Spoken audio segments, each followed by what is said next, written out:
ఆర్మూరు మెచ్చిన సేవకుడు, ఎదురులేని జననాయకుడు.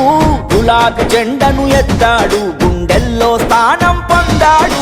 పేద ప్రజలంట ప్రాణమిచ్చేటి మనసు గల్ల మన జీవనన్న రాజనమే నా దైవమంటాడు ఆశన్న గారి జీవనన్నరా. నీ వెంటే మేమంతా మా జీవనన్నా, ఎన్నటికీ మా ఓటు నీకే మాయన్నా.